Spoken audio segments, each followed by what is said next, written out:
How long is it going to take? And what is it going to take to get there? Now, we've all heard of divine timing. We've all heard it's not about the destination, it's about the journey. But if you're anything like me, sometimes the time it takes inside a change or a transformation can absolutely irritate. So we're going to talk about it, my friends. We're going to talk about the time it takes. Welcome back, Intuitive Heroines, or welcome to your first episode if you're new.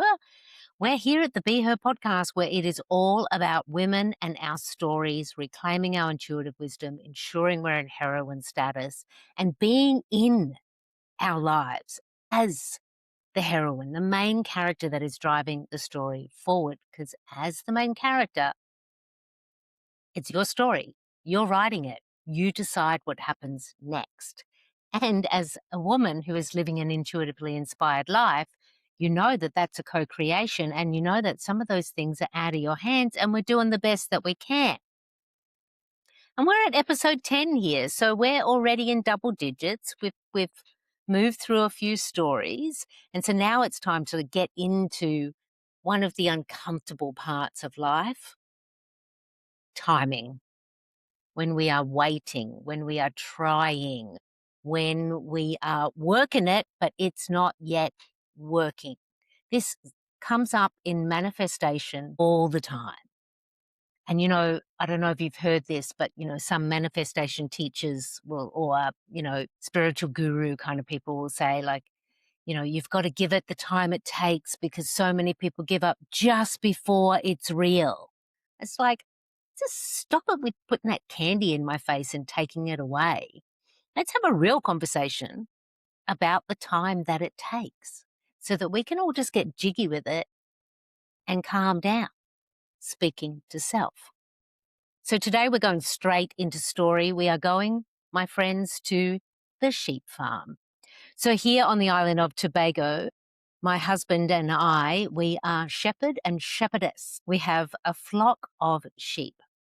We began our relationship at the end of the first date, when I was thinking maybe Smokey might say, I want to see you again, or maybe I'd get a kiss. No. He said to me, do you want to see my sheep?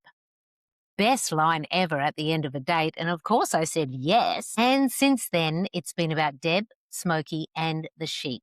We started with Master Ram, Smokey sheep, and I bought a mother. Her name was Matilda. She's now in sheep heaven. And we started with these two sheep together. And over the last 6 years, we have been building a flock of sheep. And so it's my great delight. Some days I go to the sheep farm to start my day because they have to be fed. They've got to make sure we've got enough water. You've got to rake the manure. And also I love them. I love to be at the sheep farm. So last week, Thursday morning, Rasta drops me off at the sheep farm because he's got to go to his morning job. So he literally pulls the van in. I shoulder roll out of the passenger side and he takes off because we've already discussed in the van what's happening with the sheep that day. The mothers are going out to graze. The two rams are going to stay in and be fed the grain. Got it. I've got it. I get to the sheep farm and I notice one of the gates is open. The gate that keeps the teenage rams away from the women has swung open, which means those two thirsty teenage rams are not behind that gate that keeps them away from the girls.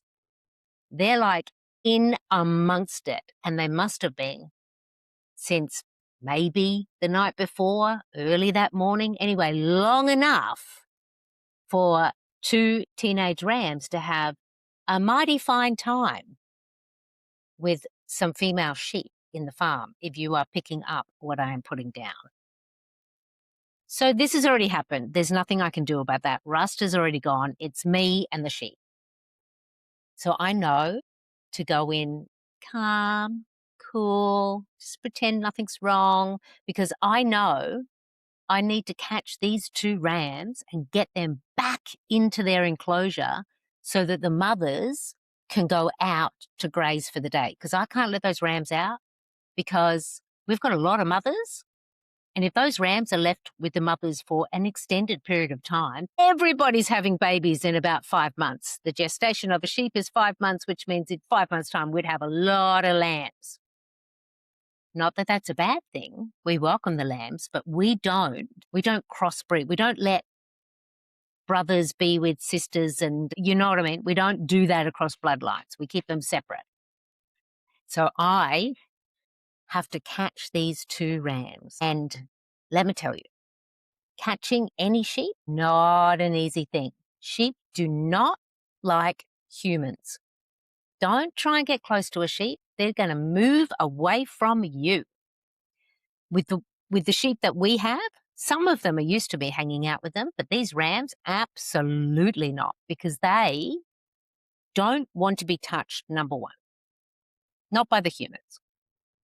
And number 2, they're now conditioned that anytime I get touched, it's because I'm either going to get medicine or an injection that I don't even know what's for, or maybe a new collar. Like, it's not pleasant. It's not pleasant when the humans touch me. They don't like it. They're not into it. And it's really difficult because they can move fast.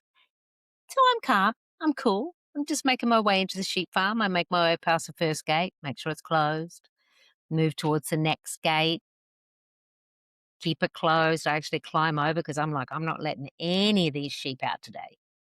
I've got to fix this.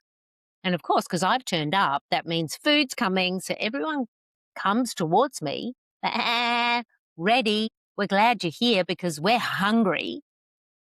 And the teenage rams, they're just hanging out with the mothers, just like it's normal. It's like we're supposed to be here. And so I was like, I'm just going to play normal too. I'm just going to play normal. I'm just going to walk forward towards where the grain is because I know that they'll follow me. And I make sure I'm close to the black little teenage ram and I catch him by the back of the leg. That's how you catch a sheep. You catch them by the back of the leg so they can't move anywhere. I catch him by the back of the leg. I grab the fur at his neck and I move him back towards his enclosure and I put him in and I say, you naughty little teenage ram, and I close the gate. And there's 1 ram left. The tan ram has seen what is going down now. It's like, we are busted. He's gone, I'm left, and the tan ram and I played chasey for I don't know how long. It would have been at least 15 minutes because I tried different things. I tried, let me get the grain and I'll put it into the feeder where all the sheep will come and they just get so excited about the grain because it's like sheep candy. They love it. I thought, let me get the grain and then I'll go up behind him and I'll grab his leg. I got the grain. I go up behind him. The tan ram jumps over the feeder. I was like, whoa, that was actually quite impressive. And you're pissing me off because now I've used all the grain. I can't overfeed the sheep. So I think, okay, let me get a little bit of grain to tease them. And I'm going to take it into one of the back enclosures where mother rams often birth. Or if we have to keep a mother away, there's a pen that we have at the back. Let me go in there. I'll go in there because they'll all follow me in there. Because it's what we normally do if we need to worm them or give them injections for their health. Anyway, yeah, that works. They all come in, but that tan ram is watching me. And he's watching every move. And as soon as I move anywhere near him, he is shimming and zigzagging away from me. Not happening. So I'm like, fine. The grain is not working. The tan ram is still with the mothers, and I'm alone at the sheep farm, and I'm not calling Smokey because I'm a shepherdess. I'm going to figure this out. And I kept trying. I tried getting some of the plants that they like that is outside the sheep farm. I ripped it off the tree to bring it in, thinking that they'll come. I tried. It didn't work. So I thought, okay, I'm just going to let go. I'm just going to get the water because that's what else I have to do here. I'm just going to go fill the buckets and just leave that tan ram to do whatever the fuck he wants because you're pissing me off now, tan ram, because now I'm all sweaty and I didn't catch you and I caught one, but I didn't catch number two. And so I let it go. I turned my focus away, started filling water buckets, and then that tan ram thought he was all good. Oh, she's not chasing me anymore. I'm free. So he moves towards the front of the farm where we have another enclosure that was created because a ram we used to have, Master Ram, Master Moon actually was his name, he needed to be there because he had special medicine and needed to be away from all the other sheep. So this tan ram decided, oh, I'm free and I'm getting away with it. So I'm going to go to that front enclosure where there's green goodness for me to eat. And he leaves the women and he goes to the front and just starts eating, living his best life, not knowing I'm right there. And that gate still locks. So I seized the moment and locked that naughty teenager in the front enclosure that he had forgotten is actually an enclosure that has a gate. And there I am, successful. 2 rams secured me on my own. I did that. I was so proud of myself. I couldn't wait for Smokey to turn up so I could tell him, look what I did. I did it on my own. Now, let me tell you why this story and why this day was a big deal for me. We have had the sheep for 6 years now. And in that 6 years, I have been mostly frustrated, feeling like I'm doing it wrong, yelling at Smokey because he's not making it fun anymore and there's too many rules at the sheep farm. Because, my friends, I didn't grow up here. I didn't grow up raising sheep. Smokey did. He knew what to do, how to do it. I knew nothing. I knew absolutely nothing about sheep or what they need or what to do or not to do. But I did begin my life as a shepherdess wanting to be the best ever. I really, really wanted to pull it off to be the best shepherdess on the island. I was in it to win it. And what happened in the beginning is a whole heap of failure after failure, after fuck up, after what the fuck have I done? It was like a comedy of errors. And I'm talking 6 years. Like in the beginning, I would do things like rub a ram. I was rubbing a ram that we used to have. His name was Sir Ram. I was rubbing him along the top of his nose up to his head. And then I hear Smokey and another guy in the village, Ojo, they're just kind of like snickering behind me. And I'm like, what are they snickering at? So I kind of walked towards them and they were like, you better watch out now because that ram has just sized you up. And I said, what do you mean? They said, you never touch the head of a ram because that is an indication to the ram that you want to fight them. So if that ram is not on a rope, he is going to ram you. I was like, damn it. I thought I was having this magical moment with Sir Ram, but I just made a major, major mistake. Like all of the times we've had to get all of the rams into the back pen for worming, and I just don't listen to the instruction in the way that Smokey's giving it, and I don't close the gate and half of them are out and then it becomes a thing. All of the times I've tried to learn the specific knots for the gates. All of the times I've tried to learn about the birthing, the caring of the little ones, like so many learning curves because, again, I didn't know anything about sheep farming, being a shepherdess, but I went in all ablaze. I'm going to be the best at this. 6 years later, on my own, I capture 2 teenage rams. And like the reason this is so big is because that is one of the hardest things to do at a sheep farm. Catching a sheep is hard. Catching a ram, harder. A teenage ram that wants to stay with the girls because they have been kept away from the girls their whole teenage life and they never got any. You can imagine how thirsty these boys were. They did not want to be separated from the women. And I pulled it off. But afterwards, I did note, wow, that took me a long time to get to this place. And there was a lot of feeling really disappointed in myself that I wasn't getting it, that I had to be shown that not again. When we were doing something at the farm, I'd done like another snafu that Smokey had to fix. The amount of fights we've had at the sheep farm, like so many times I said to Smokey in the early years, stop it, you're not making this any fun, you're ruining it. And it was because he was trying to teach me that there's rules of engagement at a sheep farm. You need to be the master. You can't be their friends. I just wanted them to be my friends. I wanted them to hang out with me. I wanted them to love me. And when I realized that that's not the deal, and I thought, okay, I'll be the shepherdess, then it got harder. It didn't get easier. It got harder. There was so much for me to learn. But now I know so much.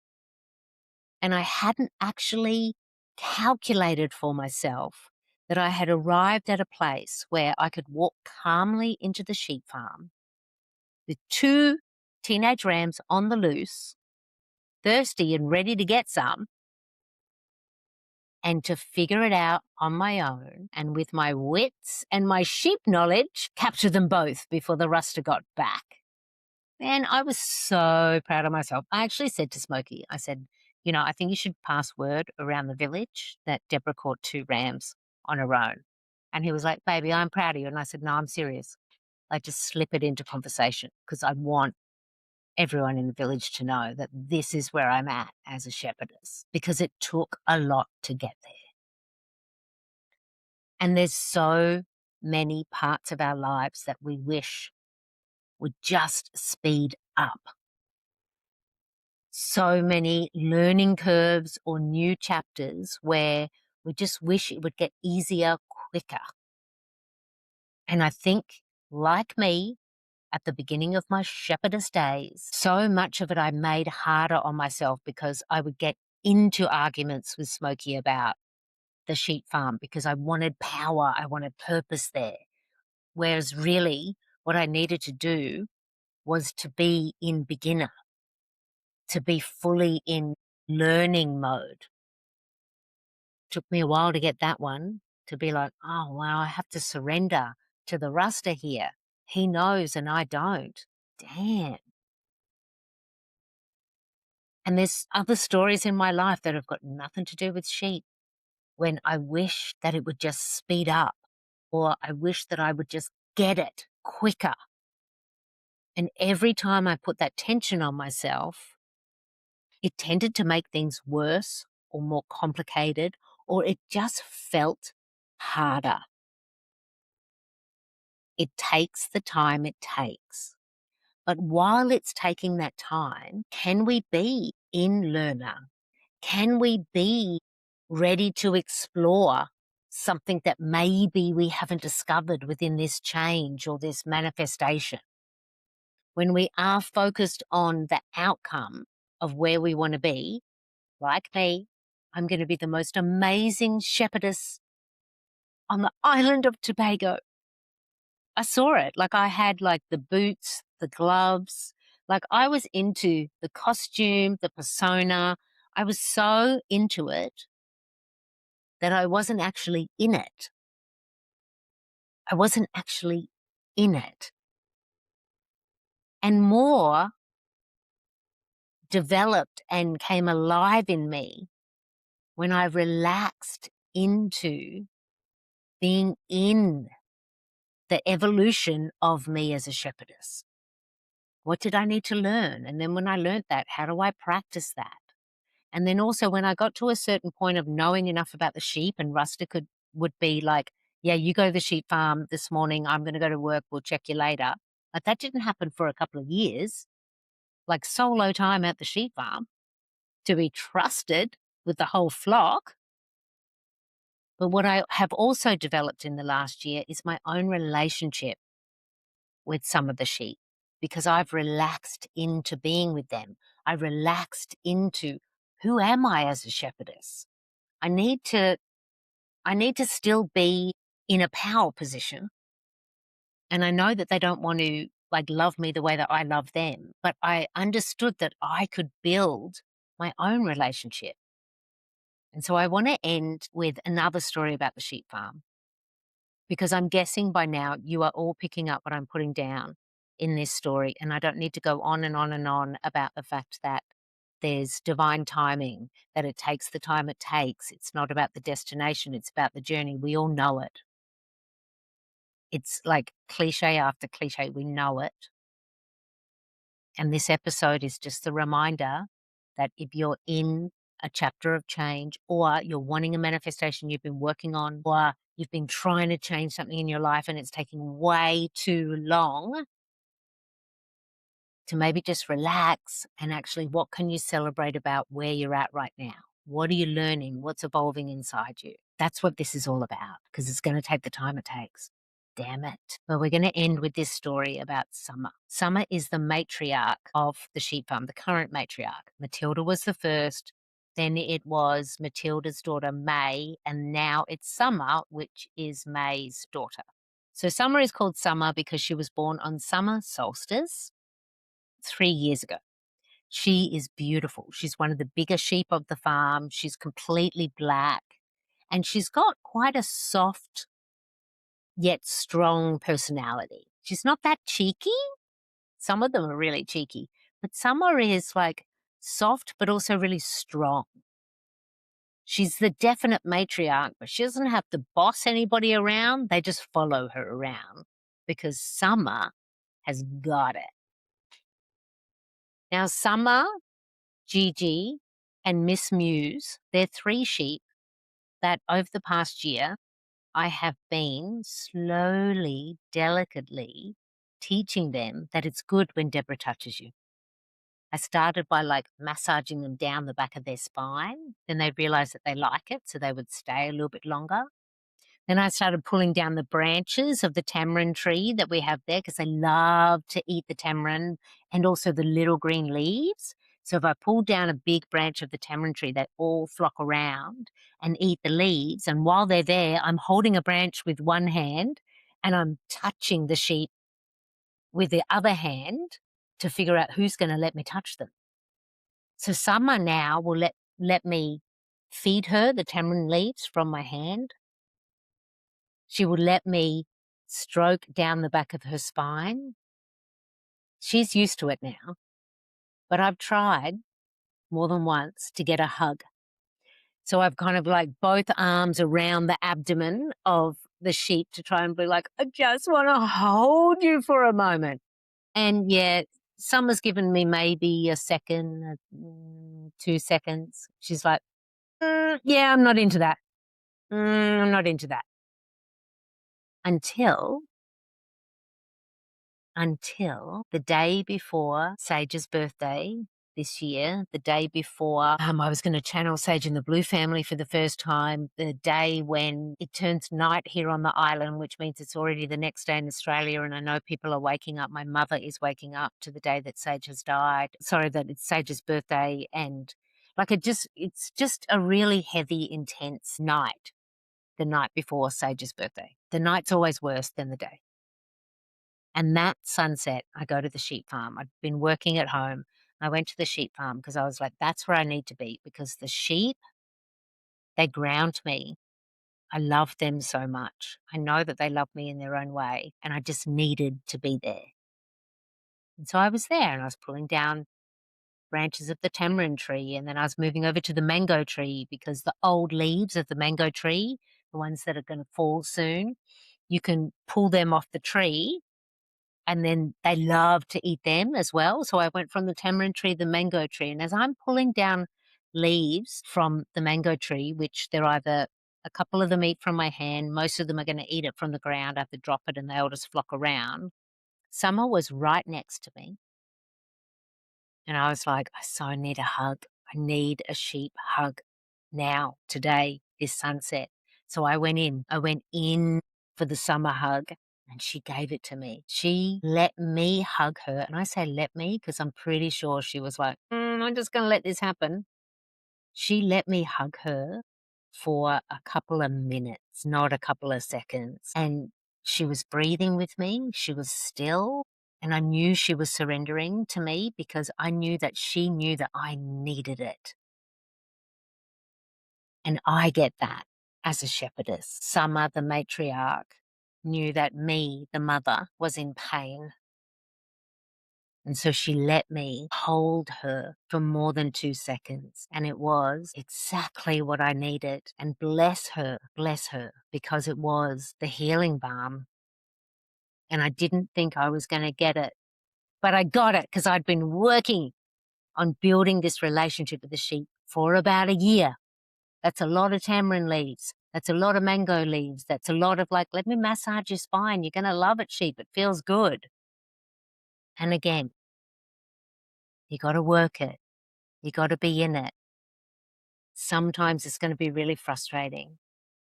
Sometimes you're not gonna win. It's always, always gonna take longer than we want it to.